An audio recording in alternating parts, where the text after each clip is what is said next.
ओम नमो भगवते वासुदेवाय। ओम लक्ष्मी नारायणाय नमः। जय श्री कृष्णा। प्रिय भक्तजनों, आज की वीडियो में हम आपको जया एकादशी की व्रत कथा सुनाएंगे। तो सभी भक्तजन हमारी जया एकादशी की व्रत कथा को बड़े श्रद्धा भाव और प्रसन्नचित मन से सुने। आइए भक्तों, कथा को प्रारंभ करते हैं। उससे पहले जो भक्त हमारे चैनल पर नए जुड़े हैं, जिन्होंने अभी तक हमारे चैनल को सब्सक्राइब नहीं किया है, वो हमारे चैनल को सब्सक्राइब करें। वीडियो अच्छी लगे तो वीडियो को लाइक करें और कमेंट में राधे राधे अवश्य लिखें। भगवान श्री कृष्ण कहते हैं कि राजन, इस कारण एकादशी का व्रत करना चाहिए। नृपश्रेष्ठ, जया एकादशी ब्रह्म हत्या का भी पाप दूर करने वाली है। जिसने जया एकादशी का व्रत कर लिया, उनसे सभी प्रकार के दान दे दिए और सभी प्रकार के यज्ञों का अनुष्ठान कर लिया। इस महात्म को पढ़ने और सुनने से अग्नि दोष यज्ञ का फल मिलता है। इस साल माघ मास के शुक्ल पक्ष की एकादशी का व्रत 8 फरवरी यानी आज रखा जाएगा। इसे जया एकादशी कहते हैं। इस व्रत को रखने से पिशाच योनि से मुक्ति मिलती है। इसकी कथा इस प्रकार से है। युधिष्ठिर ने भगवान से पूछा कि भगवान, आप कृपा करके बताइए कि माघ मास के शुक्ल पक्ष की एकादशी को कौन सी एकादशी आती है, उसकी विधि क्या है, उसमें किस देवता का पूजन किया जाता है। भगवान श्री कृष्ण बोले, राजेंद्र, माघ मास के शुक्ल पक्ष में जो एकादशी आती है उसका नाम जया एकादशी है। यह सभी पापों को हरने वाली उत्तम तिथि है। इस दिन अच्छे से व्रत करने से पापों का नाश होता है और यह एकादशी मनुष्य को मोक्ष प्रदान करती है। इस व्रत को करने से मनुष्य को कभी प्रेत योनि में नहीं जाना पड़ता। इसकी कथा मैं आपको सुनाता हूँ। स्वर्गलोक में देवराज इंद्र राज करते थे।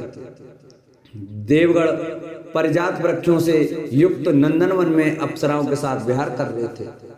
50 करोड़ गंधर्वों के नायक देवराज ने इच्छानुसार वन में विहार करते हुए बड़े खुशी से नृत्य का आयोजन किया। गंधर्व उसमें गान कर रहे थे, जिनमें पुष्पदंत, चित्रसेन और उसका पुत्र 3 लोग प्रधान थे। चित्रसेन की स्त्री का नाम मालिनी था। मालिनी से एक कन्या पैदा हुई थी जो पुष्पवती के नाम से प्रसिद्ध थी। पुष्पदंत गंधर्व का एक पुत्र था जिसको लोग माल्यवान कहते थे। माल्यवान पुष्पवती के रूप पर अत्यंत मोहित था। ये दोनों भी इंद्र के संतोषार्थ नृत्य करने के लिए आए थे। इन दोनों का गान हो रहा था। इनके साथ अप्सराएं भी थी। अनुराग के कारण ये दोनों मोह के वशीभूत हो गए। चित्त में भ्रांति आ गई, इसलिए वे शुद्ध गान ना गा सके। तभी ताल भंग हो जाती तो कभी गीत बंद हो जाता। इंद्र ने इस प्रमाद पर विचार किया और इसे अपना अपमान समझकर वे कुपित हो गए। इस प्रकार इन दोनों को साफ देते हुए बोले, ओ मूर्खो, तुम दोनों पर धिक्कार है। तुम लोग पतित और मेरी आज्ञा भंग करने वाले हो, इसलिए पति पत्नी के रूप में रहते हुए पिशाच हो जाओ। इंद्र के इस प्रकार साफ देने पर इन दोनों के मन में बड़ा दुख हुआ। वे हिमालय पर्वत पर चले गए और पिशाच योनि को पाकर भयंकर दुख भोगने लगे। शारीरिक पातक से उत्पन्न ताप से पीड़ित होकर दोनों ही पर्वत की कंदराओं में विचरण करते थे। एक दिन पिशाच ने अपनी पत्नी पिशाची से कहा, हमने कौन सा पाप किया जिससे यह पिशाच योनि प्राप्त हुई। नरक का कष्ट बहुत भयंकर है और पिशाच योनि भी बहुत दुख देने वाली है। अतः पूर्ण प्रयत्न करके पाप से बचना चाहिए। इस प्रकार चिंता के कारण वे दोनों दुख के कारण सूखते जा रहे थे। देवगणों से उन्हें माघ मास के शुक्ल पक्ष की एकादशी तिथि प्राप्त हो गई थी। जया नाम से विख्यात यह तिथियों में उत्तम है। उस दिन उन दोनों ने सब आहार त्याग दिए। उन्होंने जलपान भी नहीं किया, किसी जीव की हिंसा नहीं की, यहाँ तक कि खाने के लिए फल भी नहीं काटा। दुखी होकर वे पीपल के पेड़ के पास बैठ गए। सूर्यास्त हो गया। उनके प्राण हल लेने वाली भयंकर रात्रि उपस्थित हुई। उन्हें नींद नहीं आई। वे रति या और कोई सुख भी न पा सके। सूर्योदय हुआ। द्वादशी का दिन आया। इस प्रकार उस पिशाच दंपत्ति के द्वारा जया के उत्तम व्रत का पालन हो गया। उन्होंने रात में जागरण भी किया।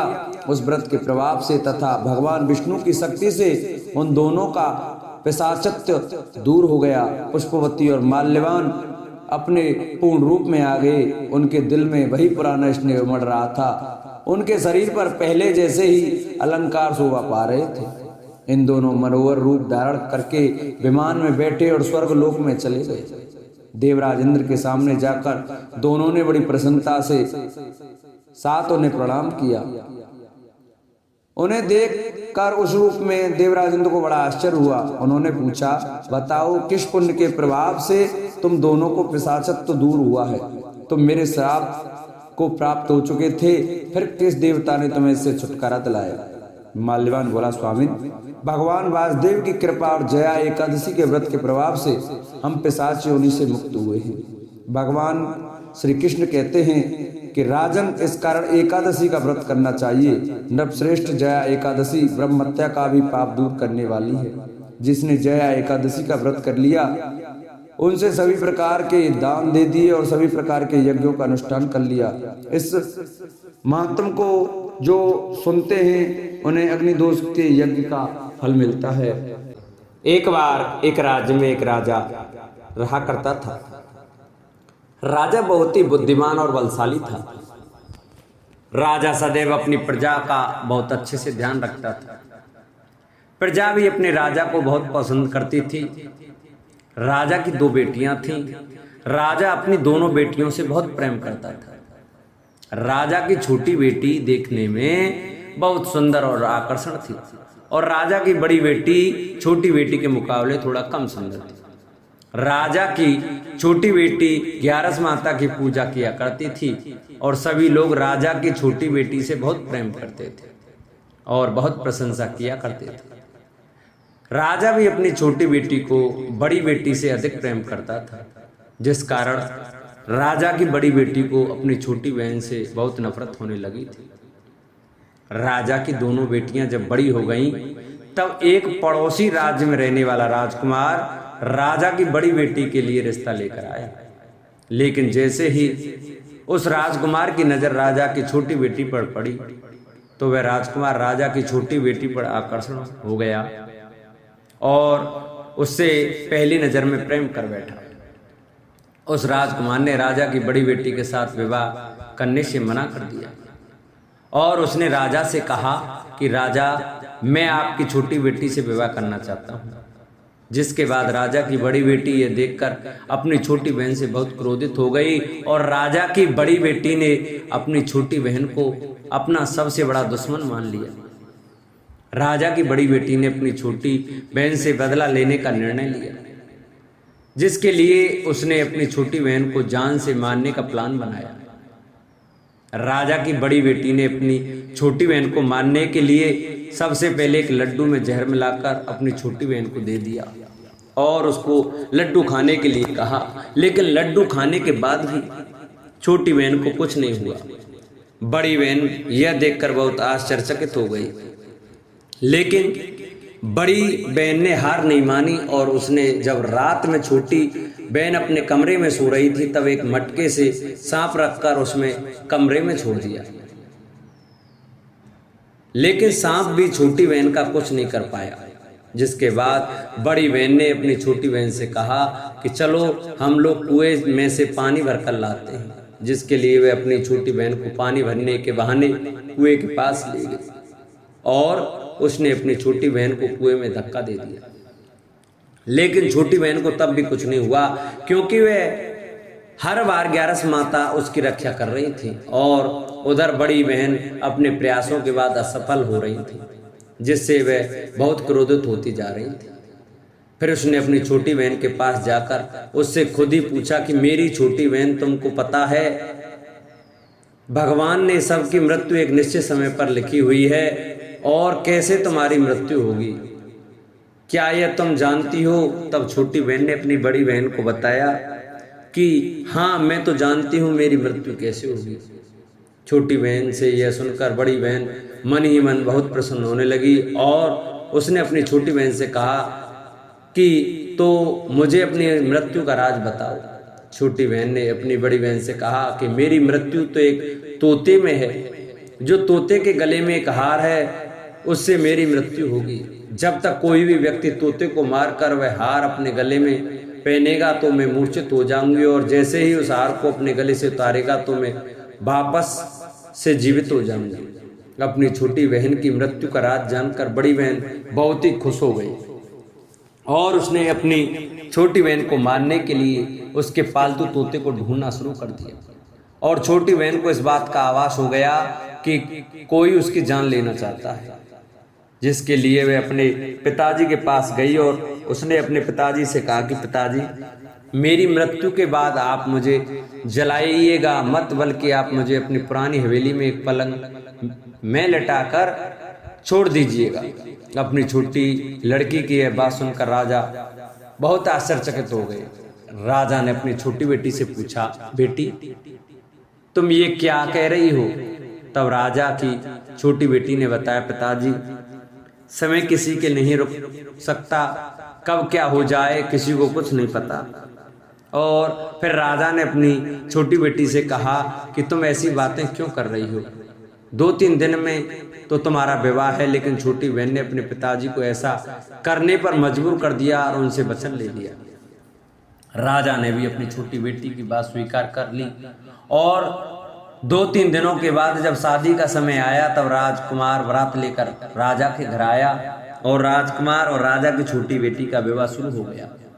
जैसे ही राजा की छोटी बेटी राजकुमार के साथ फेरे लेना शुरू करती है तो उसकी बड़ी बहन अपनी छोटी बहन के कमरे में जाकर उसके तोते को पकड़ लेती है और उसको जान से मार देती है। तोते के गले में जो हार था उसको अपने गले में धारण कर लेती है। जैसे ही बड़ी बहन उस हार को अपने गले में धारण करती है तो उधर छोटी बहन 3.5 ही फेरे ले पाती है और वहीं पर बेहोश होकर गिर जाती है। जिसके बाद राजा ने बड़े बड़े दर्द हकीमों को बुलाया और अपनी छोटी बेटी का इलाज करने के लिए कहा। राजा की बात सुनकर वैद्य ने छोटी बेटी को जब चेक किया तो राजा को बताया कि आपकी छोटी बेटी ना तो जीवित है और ना ही मरी हुई है। यह मैं ऐसा पहली बार देख रहा हूँ। राजा ने वैद्य और हकीम को यह बात बाहर बताने से मना कर दिया और उनको कहा कि अगर तुमने यह बात किसी को बाहर बताई तो हम तुम्हें फांसी दे देंगे। राजा ने अपनी छोटी बेटी को पुराने महल में जाकर एक पलंग में लिटा दिया और वहां पर कुछ सैनिकों को तैनात कर दिया। वापस अपने महल पर आ गया। राजा की बड़ी बेटी अपने पिताजी के पास आई और कहने लगे कि पिताजी, अगर यह शादी संपन्न नहीं हुई हो तो आपकी इज्जत का क्या होगा? आप कहें तो मैं आपकी इज्जत बचाने के लिए राजकुमार से शादी करने के लिए तैयार हूँ। जिसके बाद राजा ने अपनी बड़ी बेटी की बात मान ली और राजा ने बड़ी बेटी को छोटी बेटी के कपड़े पहनाकर मंडप पर भेज दिया। लेकिन राजकुमार यह जान गया कि यह राजा की छोटी बेटी नहीं है बल्कि यह राजा की बड़ी बेटी है। लेकिन जब राजकुमार ने शादी करने से मना कर दिया तो सभी लोगों ने राजकुमार को विवश करके राजा की बड़ी बेटी से बचे हुए फेरों को संपन्न करा दिया और विवाह करवा दिया। जिसके बाद राजकुमार राजा की बड़ी बेटी को अपने महल ले गया। राजकुमार राजा की बड़ी बेटी से ना तो बात करता था, नहीं उसको पसंद करता था और ना ही उसके आसपास भटकता था। और राजकुमार ने यह फैसला ले लिया कि वह अपनी प्रेमिका को ढूंढ कर रहेगा और यह जानकर रहेगा कि उसके साथ हुआ क्या है। एक दिन राजकुमार अपने घोड़े पर सवार होकर राजा के पुराने महल के पास पहुंच गया, जहां पर उसने कुछ सैनिकों को देखा। महल के पास पहुंचकर राजकुमार ने जब महल को ध्यान से देखा तो वह समझ गया कि यह तो हमारे ससुर जी का महल है। तब राजकुमार ने सैनिकों से पूछा, तुम लोग यहाँ क्या कर रहे हो और इस महल के अंदर पलंग में कौन लेटा है? जिसके बाद सैनिकों ने बताया कि यहाँ पर राजा की छोटी बेटी लेटी है। यह सुनकर राजकुमार बहुत प्रसन्न हो गया और वह तुरंत अपनी प्रेमिका के पास पहुंच गया और उसकी सेवा करने लगा। जैसे ही रात हुई तो राजा की छोटी बेटी उठकर खड़ी हो गई। राजकुमार यह देखकर बहुत खुश हो गया और उसने अपनी प्रेमिका से पूछा कि तुम यहाँ क्या कर रही हो? तुम मेरे साथ मेरे घर चलो। राजा की छोटी बेटी ने राजकुमार को सारी बातें बता दी कि मेरी जान एक तोते में बसी थी और मैंने यह बात सिर्फ अपनी बड़ी बहन को बताया था और मुझे पता है कि उसने ही मुझे मारने का प्रयास किया है। उसके पास एक हार है जिसको वह सुबह पहन लेती है और रात को उतार देती है। जब तक वह हार को पहनने रहती है तब तक मैं मूर्छित रहती हूँ, और जैसे ही वह हार को उतार देती है तो मैं जीवित हो जाती हूँ। और जब तक मेरी बड़ी बहन के पास वह हार है तब तक मैं ऐसे ही जीवित और मूर्छित होती रहूँगी। अगर मेरी बड़ी बहन के पास जो हार वह मेरे हाथ में लग जाए तो मैं हमेशा के लिए जीवित हो जाऊंगी। राजकुमार यह बात सुनकर राजा की छोटी बेटी के पास रहने का निर्णय ले लिया और उसने अपने बचे हुए सारे फेरे उस पलंग में लेटी राजकुमारी की छोटी बेटी के साथ ले लिए और अपना विवाह पूर्ण कर लिया और वहीं पर ही रहने लगा। देखते ही देखते कुछ समय में राजा की छोटी बेटी और राजकुमार की पत्नी पेट से हो गई। एक दिन राजकुमार को किसी काम से बाहर जाना पड़ा, तब छोटी बहन के पेट में बहुत तेज से दर्द होने लगा, जिसके बाद उसने 11 माता का आह्वान किया। जिसके बाद वहां पर 11 माता प्रकट हुई और उन्होंने अपनी भक्तों के दर्द को दूर किया और एक पुत्र की प्राप्ति करवाई। और वहीं पर अचानक से राजकुमार भी आ गया। राजकुमार ने 11 माता को देखा तो वह आश्चर्यचकित हो गया और उसने तुरंत माता को प्रणाम किया। और 11 माता ने राजकुमार से कहा कि जब तुम्हारा बेटा 5 वर्ष का हो जाए तुम अपनी पत्नी का हार आकर इसके गले में डाल देना। और देखते ही देखते राजकुमार और राजा की छोटी बेटी का पुत्र 5 वर्ष का हो जाता है। तो राजकुमार अपने बेटे से कहता है कि बेटा मैं कुछ काम से बाहर जा रहा हूँ, तुम अपनी माता का ध्यान रखना। और वहां से चला जाता है। राजा को बाहर निकलता देख बड़ी बहन के सैनिक देख लेते हैं और बड़ी बहन को जाकर सारी बातें बता देते हैं। जिसके बाद बड़ी बहन अपनी छोटी बहन के पुत्र को वहां से उठवा लेती है और उसको मरवा देती है। छोटी बेटी के पुत्र के 2 टुकड़े करवा देती है। पहला टुकड़ा चक्की के पास छुपा देती है और दूसरा टुकड़ा अपनी पलंग के नीचे रख लेती है। अब 11 माता भिखारी का रूप लेकर आती हैं। एक भिखारी का रूप रखकर बड़ी बहन के पास चली जाती हैं। जिसके बाद वहां पर भिक्षा मांगने लगती हैं। बड़ी बहन अपने नौकरों से कहती है कि जाकर भिक्षा दे दो, लेकिन जैसे ही नौकर 11 माता को भिक्षा देने के लिए आते हैं तो माता उन्हें मना कर देती है और कहती है कि मैं तुम्हारी महारानी से ही भिक्षा लूंगा। जिसके बाद बड़ी बहन स्वयं ही भिक्षा देने के लिए माता के पास आती हैं। तब माता एक बिल्ली का रूप लेकर उसके कमरे में चली जाती हैं और वहां पर छोटी बेटी के पुत्र के 2 टुकड़ों को आपस में जोड़ देती हैं और उसे जीवित कर देती हैं। उसे वहां से ले जाती हैं। राजकुमार अपने बेटे को लेकर अपनी पत्नी के पास जाता है और उससे कहता है कि तुम इसका ध्यान रखना। अगर तुम इस बच्चे का अच्छे से ध्यान रखोगी तो मैं तुमसे बात करूंगा। एक दिन राजकुमार अपने बच्चे से कहता है कि तुम मम्मी से उनके गले का हार मांग लो। जिसके बाद राजकुमार का लड़का अपनी मम्मी के पास जाता है और कहता है कि मम्मी मुझे तुम्हारा हार चाहिए जो तुमने गले में पहन रखा है। यह सुनकर पहले तो बड़ी बहन बहुत क्रोधित होती है, पर उसको यह याद आता है कि राजकुमार ने कहा है कि अगर मैं इस बच्चे का ध्यान अच्छे से रखूंगी तो वह मुझसे बात करेंगे। जिसके कारण वह हार को उस बच्चे को दे देती है और वह तुरंत हार को ले जाकर अपने पिताजी को दे देता है। और तभी राजकुमार अपने बेटे को लेकर वहां से जाने लगता है और अपनी पत्नी से कहता है कि तुम हमारे लिए खाना बना कर रखना, मैं शाम को आकर तुम्हारे साथ खाऊंगा। और वह अपने बेटे को लेकर वहां से चला जाता है। जिसके बाद वह राजा के पास जाता है और उनको सारी बातें बता देता है। राजा अपनी बड़ी बेटी की यह करतूत सुनकर बहुत क्रोधित होते हैं और अपनी परवरिश पर ही दोष देने लगते हैं और राजकुमार को अपनी छोटी बेटी के साथ रहने के लिए आदेश देते हैं। बोलो 11 माता की जय। जिन भक्तों को हमारी ये 11 माता की कथा अच्छी लगी हो तो वो हमारी वीडियो को ज़्यादा से ज़्यादा शेयर करें, जिससे और भी भक्त हमारी 11 माता की कथा को श्रवण कर सकें। और जिन्होंने अभी तक चैनल को सब्सक्राइब नहीं किया है वो चैनल को अवश्य सब्सक्राइब करें, वीडियो को लाइक करें और कमेंट में लक्ष्मी नारायण भगवान की जय, 11 माता की जय अवश्य लिखें।